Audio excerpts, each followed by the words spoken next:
سلام تخطاتلت ناس channel كمي كنيخم كمي تخونو سناي كتكون ناي وتر مني وتيو لو من ريا ارستنبار بزعبا انكيل ناي فقريا كتكون نسا دما حنت قال بس حدا ودي صبغ زمدنا تفتر نز ودي بعيني فتوة فقرن تطمتو نسون قرب انفتات ناي فقر لو اتتصقم جن ناي بحق ديزدليا ايدليان زخونه يكون ملكتا هبال تو اب كمز ديليما ويكا زين صورنت حبزع غزي زحلف بتي ازي كمز قدسلا اب لعليا اقالبهم زلو ويتقداسنتكم زلو ترلا بزي خا افك فيتو خا اي نغران احبران تو نسو زحسبو انتايو نسات حسبو انتايو هجي كنريو دليه زلو خابزي نتن دق نستيا زيا اكمز وديقو زلو ودي كاب منتاي كخون يخل زليكي تقداسنت كم زلو اخبروت كم زلو فقرون كم زلو زنفت ودي مسكالون زي كيتريو زلغي اتزدل حتو كحت زي كيلجن سلامنتايو نزبل نطبينا هنري እዚ ድማ ካብ ዝተፈላለዩ ነጥብታት ዝመፀ ኣገዳሲ ነጥብታት እዮም እታ ጓል ነዚ ነገራት እዚ እንድሕር ተረዲኽዮ ነቲ ወዲ እውን ክትሕግዝዮ ትኽእል ኢኺ ልዕሊ ኩሉ ድማ ስለምንታይ ከምኸውን ኣሎ ክርዳእክን ክበርሃልክን ይኽእል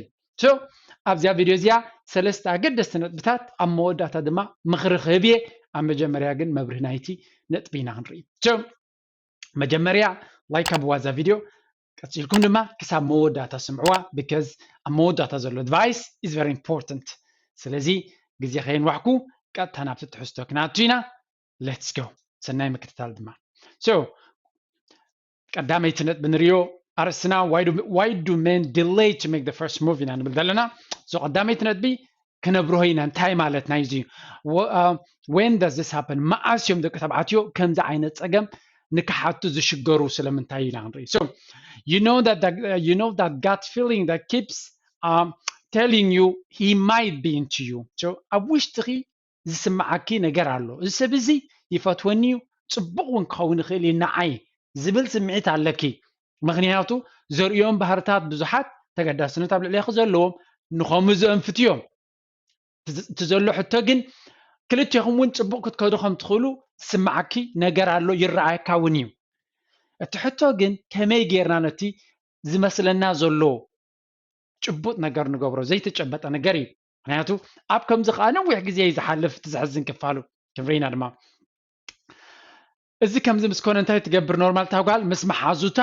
ወይ ምስ ቀረብታ ክትዘራረበሉ ትመርፅ ማለት እዩ ስለዚ ሓደ ወዲ ኣሎ ከምዚ ዝበለ ሰብ ጥዑዩ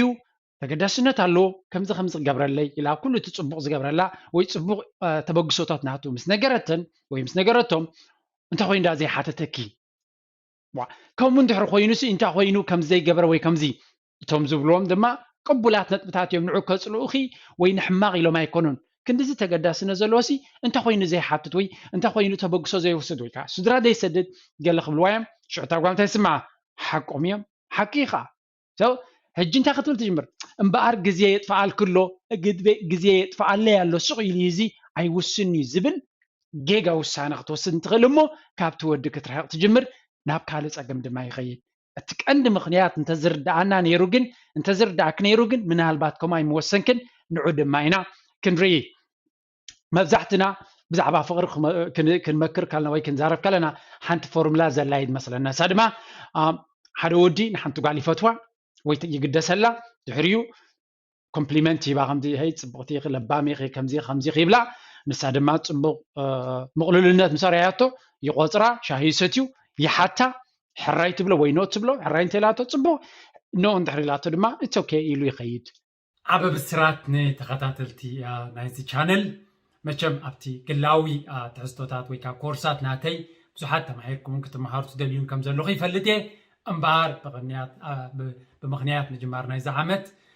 ሓደ ምጉዳል ናይ ዋጋ ጌርና ኣለና ከም ትሪእዎ ዘለኹም ብዙሕ ኮርሳት ናትና ንሓፂር እዋን ዲስካውንት ጌርና ኣለና ስለዚ ክትመሃሩ ትደልዩም ዝተፈላለዩ ኮርሳት ዕድላት ቁሩብ ፈጢርና ኣለና ክንብል ንኽእል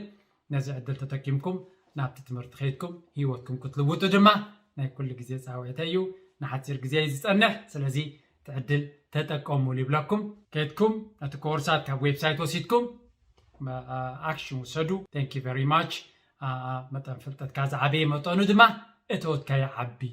እዮም ዝብሉ ለባማት so thank you so much እዚኣታ ዝቐለለት ፎርሙላ ያና ንብል ነዚኣ ዝገብሩ ኣወዳት ነዚ ዝገብራ ደቂ ኣንስትዮ ግን ኣዝዮም ውሑዳት እዮም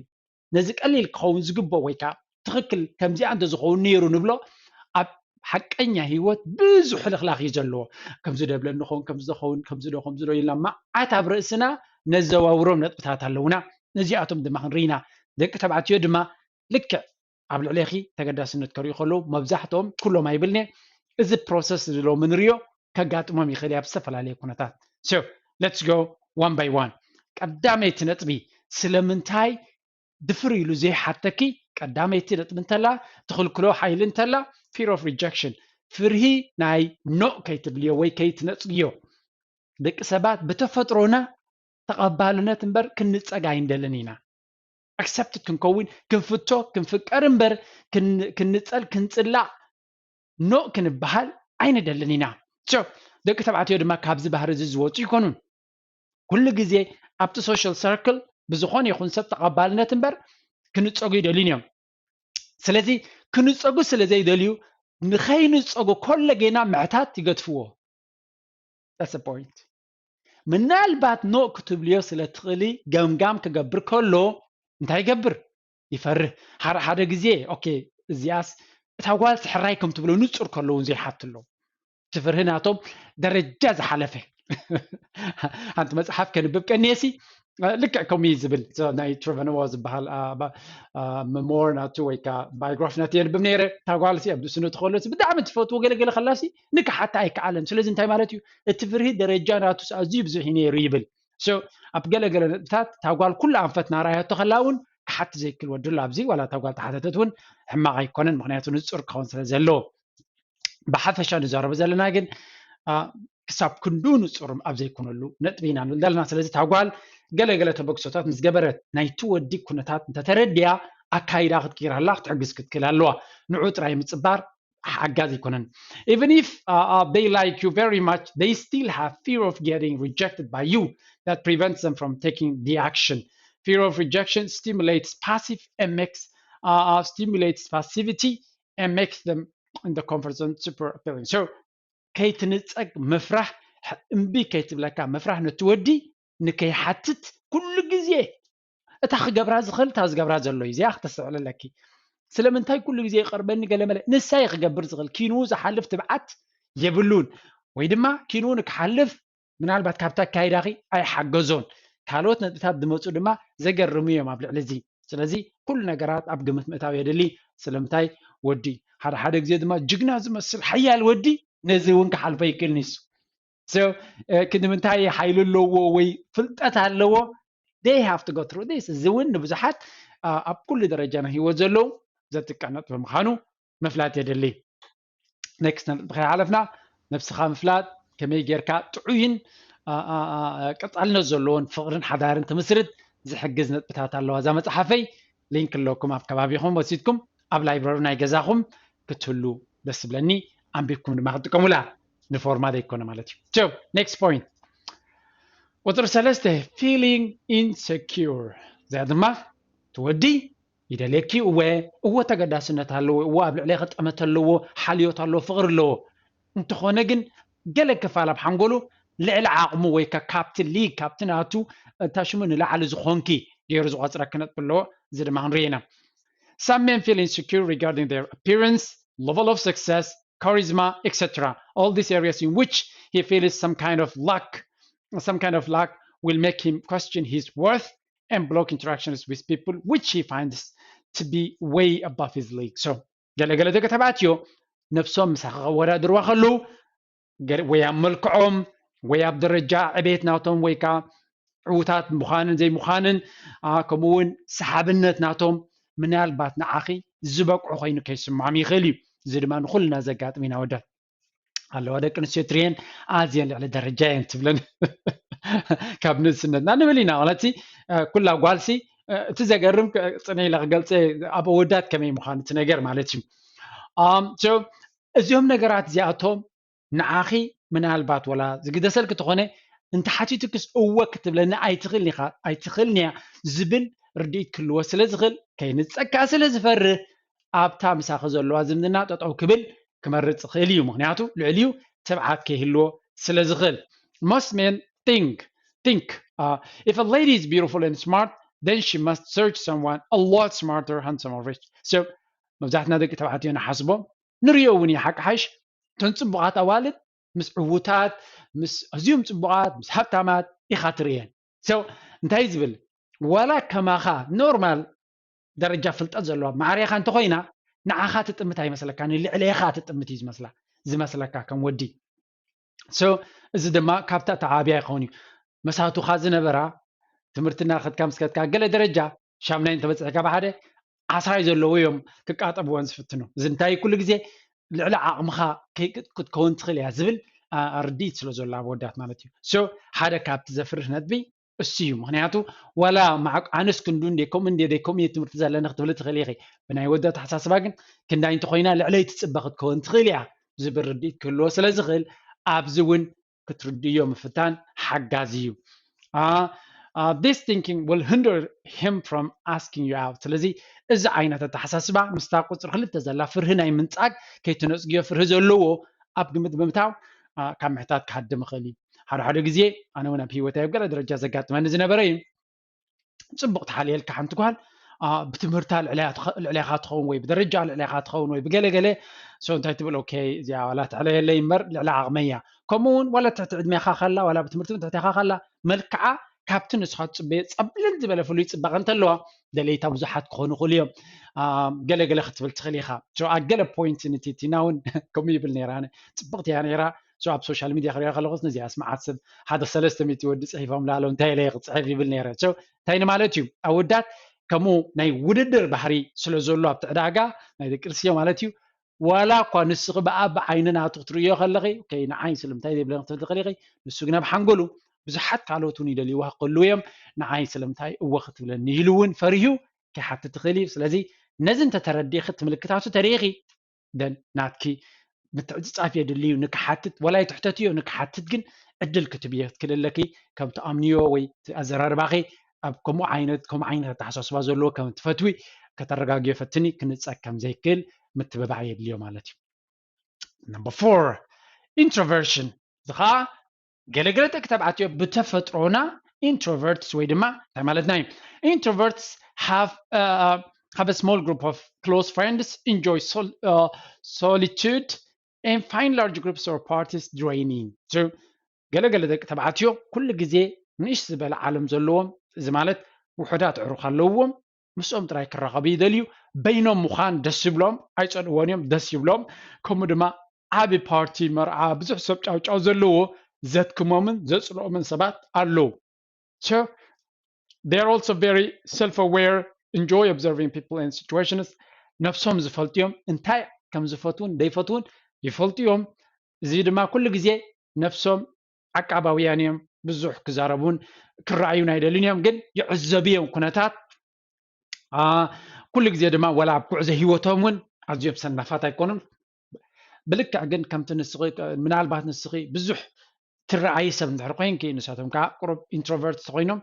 أبزياون تأجم كتجاتهم تخليها. Introverts are more focused on their inner world and feelings. They need more time to step out of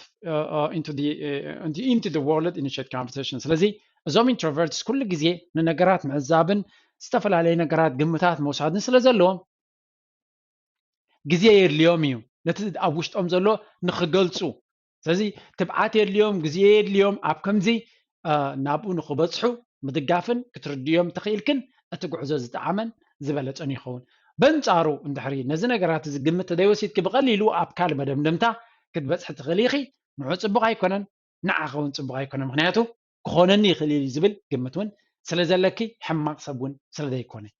Note, introversion is not the same thing as being antisocial, having social anxiety or being shy. introvert خنبل كلنا أزي حفار مالتنا يكونن ويدما سبز تسألك هب أكوب سبز حد مالتنا يكونن كمون ترسب ويكا ترى أكوب نجار مالتنا يكونن تام مالتنا يو. Introverted men will think through intentions deeply before diving into interaction. إذا انتهينا لنا يوم سبازياتهم قد ما مزرابهم قد ما تبغوا سموسادهم بزوج كحسبوا لي دليل بزوج نجارات كحسبوا يمرتوا مخنياتو ዓለሞም ፀባብያ ናብኡ ንኽትኣቱ ድማ ግዜ ይወስድ ሃንገፍ ኢሎም ኣይቱን እዮም ኤክስትሮቨርትስ በንፃሩ ብቐሊሉ ምስ ዝኾነ ሰብ ሃንገፍ ኢሎም ክላለዩን ክስሕቁን ዝምድና ክፈጥሩን ዝኽእሉ ሰባት ኢና ስለዚ እዚ እውን ከምዚ ዓይነት ባህሪ ክህልዎ ነቲ ወዲ እውን ቼክ ምግባር የድሊ ነታ ጓል እውን ቼክ ምግባር የድሊ ማለት እዩ ናይ መወዳእታ ፒስ ኦፍ ኣድቫይስ ወይ ፒስ ኦፍ ዊዝደም ክንርኢና ነዚ ከምዚ ኩነታት ንምቅላል ክሕግዙ ዝኽእሉ ምኽርታት ሓደ ሕቶታት ምሕታት ask questions people love when someone shows interest in them so ሕቶ እንተሓቲትካ እንታይ ዓይነት ሰባት ምዃኖም እንታይ ዓይነት ሞቲቬሽን ወይ ከዓ ድርኺ ከም ዘለዎም ከመይ ከም ዝሓስቡ እንታይ ከም ዝቐድሙ ንኽትፈልጥ ዕድል ሂባካ ኣክንዲ ግምት ምውሳድ ከምዚ ይኸውን ከምዚ ሓሲብ ይኹን ከምዚ ኢልኹን ካብ ምባል ሕተቶም ሕቶ ምሕታት ፅቡቕ ሕቶ ምሕታት ሕቶ ንሓቶኻ ኦፕን ክኸውን ኣለዎ ንኣብነት ክንደይ ዕድመ ኢኻ እንድሕር ኢልካዮ 15 30 40 ክብለካ እዩ እዚ ክሎዝድ ኮስችን ይበሃል ክፍት ዝበለ ማዕፆ ድማ እንታይ ደስ ይብለካ ሲ እንታይ እዩ ወይ እንታይ ክትገብር ደስ ይብለካ መጻኢ ህይወትካስ ብኸመይ ክትሕልፎ ትደሊ እዚ ነገራት እዚ ክፉት ጥራይ ዘይኮነ ቶም ሰባት ከመይ ከም ዝሓስቡን ናበይ ገጾም ከም ዝኸዱ ዘለውን ንኽትፈልጥ ስእሊ ባካ ስለዚ እዚ እውን ኣገዳሲ ሕቶታት እዩ ልዕሊ ኩሉ ድማ ንኽምልሱ ክብሉ ንኽዛረብ ዕድል ስለትቦም ዘለኻ ብዛዕቦም ንኽትፈልጥ ዕድል ሂባካ it makes us feel just one second ከምውን ክትሓትት ከለኻ እቶም ተሓቶም ዘለኻ ከም ተድንቆምን ትግደሰሎምን ከም ዘለኻ ይርድኦም when you ask questions show true interest እዚ ኸዓ ሓቲትካ ኣካልካ ክትከይድ ኣለካ ማለት ኣይኮነን ሕቶ ፅቡቕ እዩ ተገዲስካ ነቲ መልሶም ንኽትርዳዕ ኢልካ ምስማዕ ንኽትፈልጦም ንኽትርድኦም በረይ ንኽትምልስ ኢልካ ደይኮነ እዚ ድማ ኣገዳስነት የልዎ ሓንቲ ክልተ respond authentically authenticity ግሉጽነት ወይ ካብ ቅንዕና ዝተበገሰ መልሲ መሃብ ወይ ምዝራብ ማለት ክንብሎ ንኽእል ኢና authenticity ሕቡእነት ዘይብሉ ማለት say what do you mean ክትዛረብ ከለኻ ንኣም ምስሉይነት ወይ ከምዚ ንኽቆፅረካ ወይ ከምዚ ንኽመስለካ ደይኮነስ ዝመስለካ ምዝራብ ምክንያቱ ጌጋ ስእሊ ክትቦም የብልካ ከምዚ ብዙሕ ሜክኣፕ ጌርካ ክትመፅእ ከላ ታጓል ሓቀኛ ምስላ ዘይትፈልጦ ከምኡ ድማ ዘረባኻ ሜክኣፕ ክትገብረሉ እንተጀሚርካ ተሓቀኛ ምን ምዃንካ ንኽፈልጠካ የሸግር ፅባሕ ንጎ ድማ ማስክ ጌርካ ዝጀመርካ ህይወት እቲ ሓቅነትካ ወይ እቲ ኩንነት ምስ ተገልፀ ናብ መፍልላይን ናብ ፀገምን ክኸይድ እዩ ንዑ ድማ ዝደልየ ሰብ የለን ካብ መጀመርዩ ኣትሊስት እቲ ውሽጥና ማስክ ክንገብረሉ ወይ ክንሽፍኖ የብልና ንምባል እዩ ሶ ዝመስለኪ ወይ ዝመስለካ ተዛረብ explain why you mean it ምግላፅ ፍቶ ዘረባ ድርቢ ምባል ዘይኮነሲ እዚ ከምዚ ማለት ኢልካ ክትገልጾ ምፍታን and don't be afraid of the outcome ከምውን ከምዚ እንድህርለዮ ከምዚ ክብል እዩ ዝብል ሓሳብ ዘይምቕራብ ምክንያቱ እንተፈሪካ ፅባሕ ንጎውን ከጋጥመካ እዩ ስለዚ ብኣጉ ክፍለጥ እዚ ክብል ከለኹ ኩሉ ኩነትካን ሓቅኻ ናብ ቀዳማይ ቆፅራ ንገሮ ይብል ኣለኹ ኖ ኣብ መጀመርያ ዘድልሎ ቀስ ኢሉ ክንገር ዘለዎ ድማ ኣሎ እዚ ኸ ምፍላጥ የድሊ fulfilling relationships come from genuine interaction ስለዚ ጥዑይ ዝምድናታት ግን ካብ ግሉጽነትን ካብ ቅንዕናን ይመጽእ bond over similar interests ከም ድማ ናይ ሓባር ረቋሒ ክትረክብ ፈትን እንታይ ማለት ናይ if you know what the two of you have some similarities so እንታይ ክልቴኻ ንስኻን ንሳን ንሱን ንስኽን ትፈትውዮም ነገራት እንታይ ፈሊጥ ክለኽ እንታይ ረኺብ ክለኺ እዞም ኢንትረስትስ እዚኣቶም ኣብ ሂወትካ እውን ነቲ ትኸዶ ጉዕዞ ዘመቅርሶም እዮም ጠቕላላ ናይ ክልቴኻ ዘራኽበካ ነጥብ እንተዘየለ ከቢድ እቲ ሂወት ብዛዕባ እንታይ ኻ ክትዕልል ብዛዕባ እንታይ ኻ ክትሰርሕ ኣበይኻ ክትከይድ ብሓደ ሶ ኮምፕሊት ኣንጻር እንተኮይኑ ኩሉ ነገርካ ጥንቃቐ የድልዮ ንነዊሕ ትሓስብ እንተለኺ ወላክን ንምንታይ ስማርት ይኹን ትወዲ ወይ ታጓል እንድሕር ዘራኽብ ዘይብልካ ቀልጢፍካ ካብ ፀገም ተኣቱ and then start a conversation about the topics and see how it works ከምኡ ድማ እቶም ዘገድስዎም ሰባት እንታይ እዮም ዝፈትው ርኢኻ ብዛዕቡ ክትዕልል ጀምር ብዙሕ ናይ ክልቴኻ ኢንትረስትስ ወይ ከዓ ድሌታት ሓደ ክኸውን ተጀሚሩ ፅቡቕ እዩ ምክንያቱ ዕሩኽና እንተሪእናዮም ከም ናትና ድሌታትን ኣካይዳን ስለ ዘለዎም እዮም መብዛሕትኡ ግዜ ዕሩኽና ዝኾኑ